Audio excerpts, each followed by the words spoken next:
Hello, I'm Severin Suzuki speaking for ECHO, the Environmental Children's Organization. We're a group of 12 and 13-year-olds trying to make a difference. Vanessa Seti, Morgan Geisler, Michelle Quigg, and me. We've raised all the money to come here ourselves, to come 5,000 miles to tell you adults you must change your ways. I am afraid to go out in the sun now because of the holes in our ozone. I'm afraid to breathe the air because I don't know what chemicals are in it. I used to go fishing in Vancouver, my home, with my dad, until just a few years ago we found the fish full of cancers. And now we hear of animals and plants going extinct every day, vanishing forever.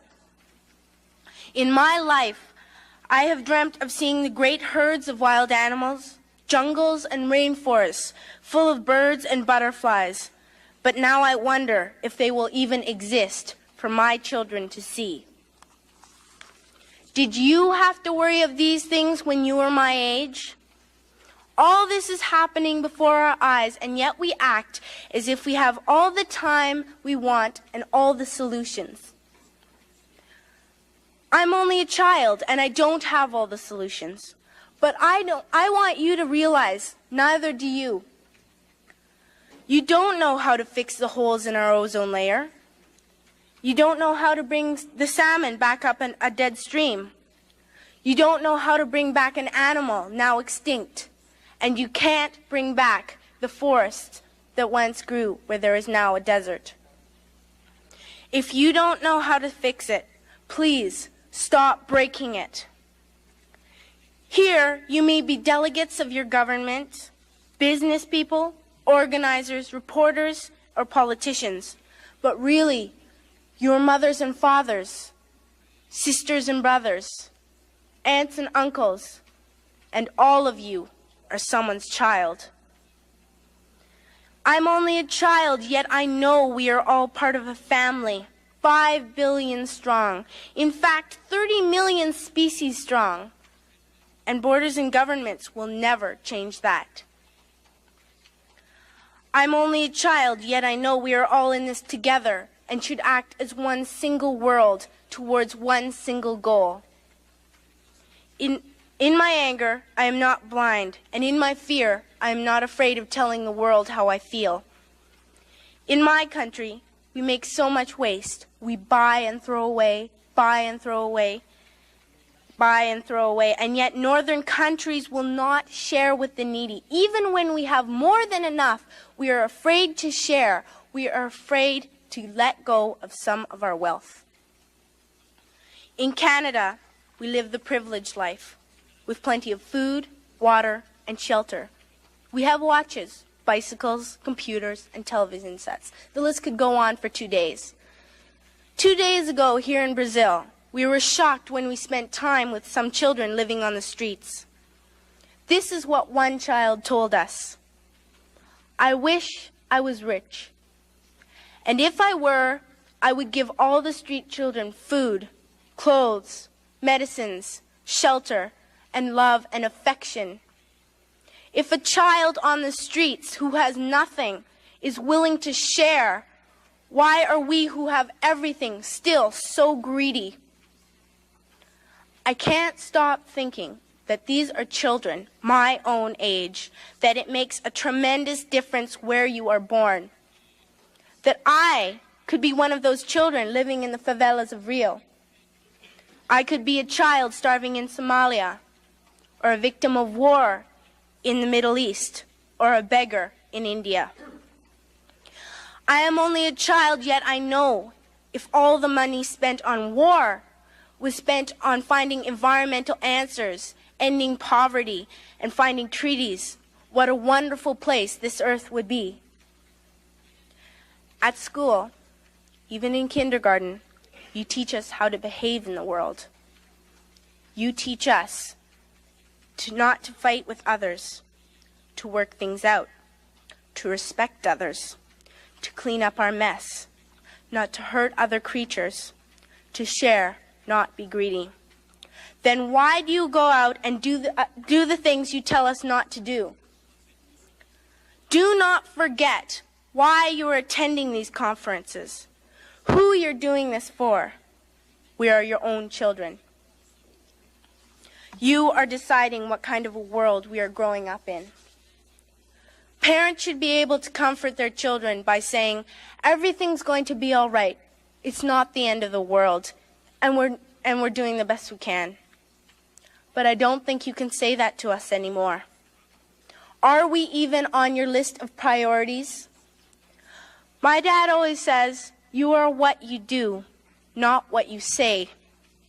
Well, what you do makes me cry at night. You grown-ups say you love us, but I challenge you, please, make your actions reflect your words. Thank you. I am here in Rio after 20 years, and it is quite an experience coming back here when the world has once again descended on this beautiful city to come together and discuss how we are going to turn the tide towards a way of life that will actually carry us through. Everyone wants to know what has happened in the last 20 years. How far have we come? Have we made progress?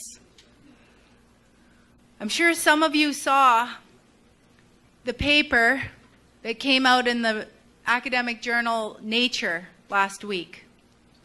Scientists from around the world came together to produce a report saying that we are potentially forcing a state shift in our planet's biosphere. We are putting such pressure on the Earth's atmosphere, the Earth's oceans, the soils, the biological systems that keep us alive every day.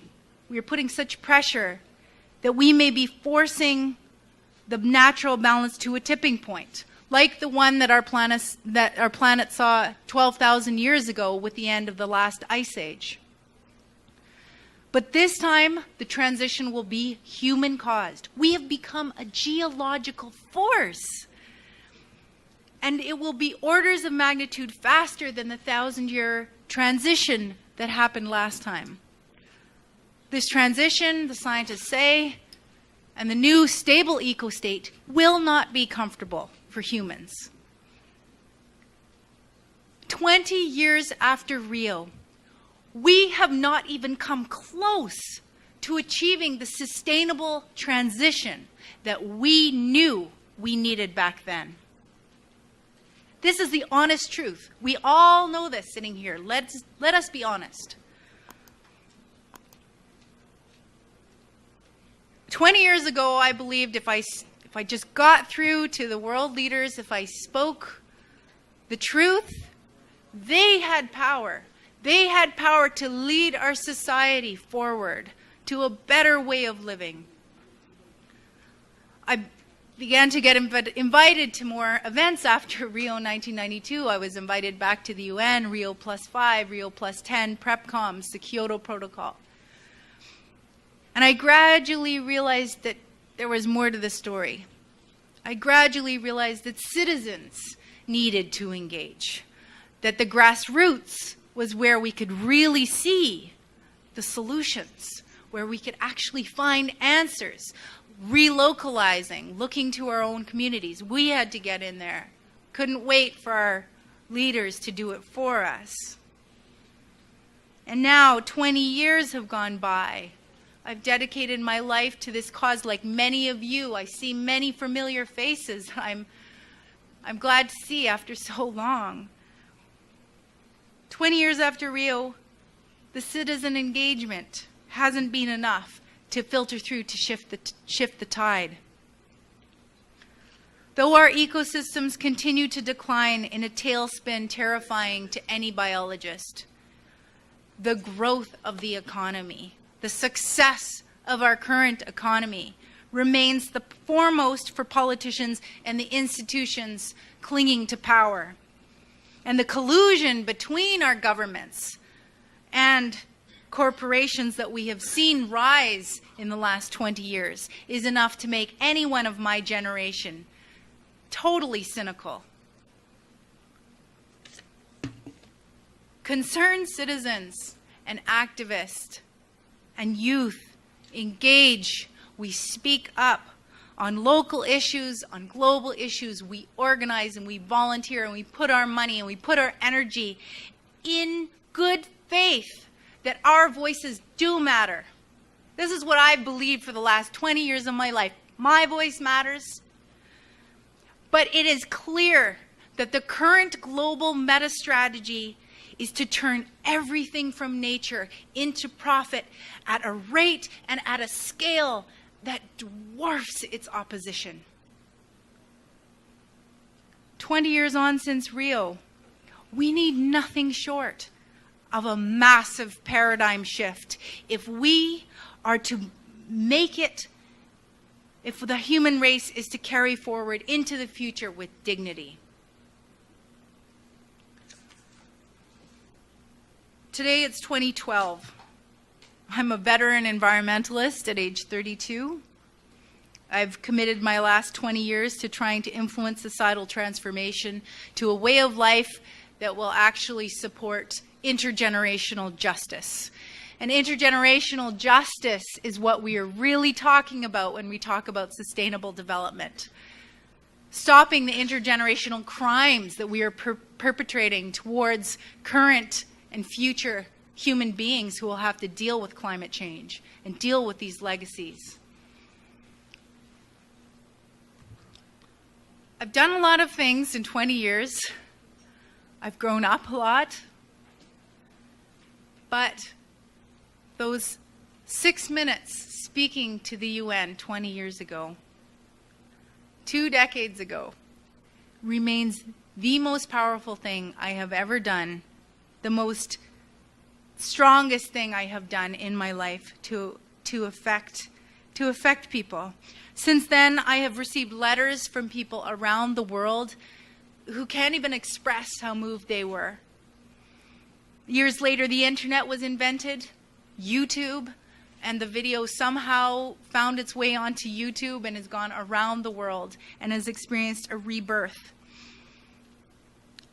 Why? I think that this phenomenon shows that the world is hungry for this message, that we are desperate to hear someone speak the truth, speak this message. We need someone to cut through all of the rationalization that we have built up for the destruction of our planet.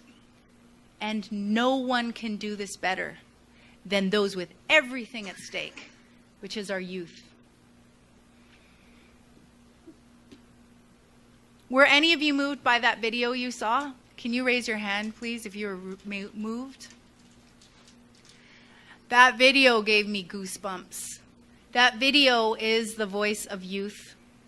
That video and this young woman sitting here, they are telling the truth. And everybody in this room and everybody tomorrow listening to her will know it.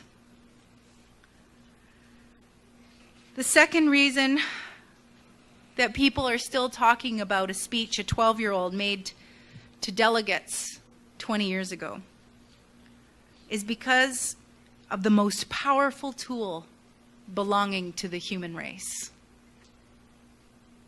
This most powerful tool that we have is the power of intergenerational love. As we look back on our progress since the Earth Summit in 1992, it would be easy, it would be too easy to be discouraged. But a generation has nearly passed, and today I am a mother of little boys, aged 2 and 4 months, and I will do everything in my power to ensure that they have the opportunities and the just life that I had when I was growing up. And I believe that everyone here in this room, I believe that the 50,000 people that are here in Rio for the Earth Summit in 2012, I believe all of us will do everything we can to ensure that our children have every opportunity in their lives. This I choose to believe. And because I choose to believe this, I am optimistic for the future. We are at a turning point. We are gathered here today. We've done this amazing project. We are listening to our young people. And I believe we are going to change for the better. Thank you very much.